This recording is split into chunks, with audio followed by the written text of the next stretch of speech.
Thank you very much.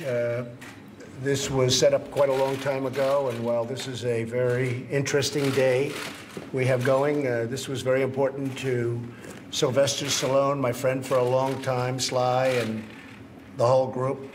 We have incredible people here. We have the current heavyweight champion of the world, Deontay Wilder. He's 40-0, this gentleman right here. He's 40-0 with 39 knockouts. And we have Lennox Lewis, who, as you know, is one of the greatest heavyweight champions of all time. Unbelievable heart, and in all fairness, unbelievable talent. He was a talented fighter, a great talented fighter. Thank you. Thank you very much. And Deontay, thank you. Yes, sir. Thank you. Lennox, if I really went and started working out, could I take Deontay in a fight? Please, this is 40-0, 39 knockouts. Could I take him in a fight if I really went to work? You have to get past those long arms. I get it. They're long arms. They're long arms. And we also have Linda Bell Haywood, the maternal great niece of Jack Johnson. Now, we all sort of have heard of Jack Johnson, had a very tough life and an interesting life. One of the greatest fighters, Lennox was just telling me, one of the greatest fighters ever. The early 1900s. Today, as president, I've issued an executive grant of clemency, a full pardon, posthumously, to John Arthur Jack Johnson. He was known as Jack Johnson, the first African-American heavyweight champion of the world, a truly great fighter, had a tough life.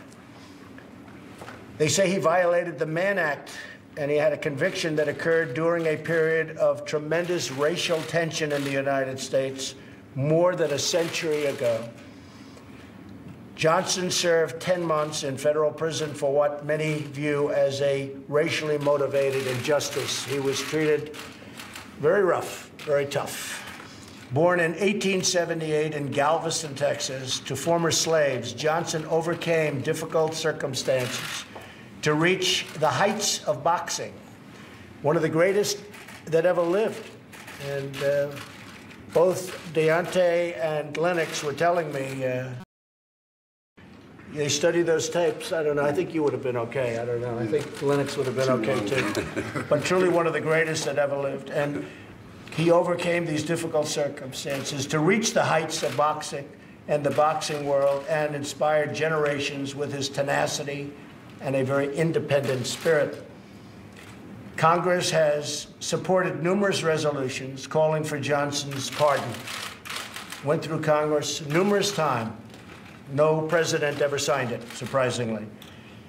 They thought it was going to be signed in the last administration, and that didn't happen. So that was very disappointing for a lot of people. These resolutions enjoyed widespread bipartisan support, including from the Congressional Black Caucus. The Black Caucus supported it very powerfully, very strongly, but they couldn't get the president to sign it. One of these resolutions passed Congress as recently as 2015.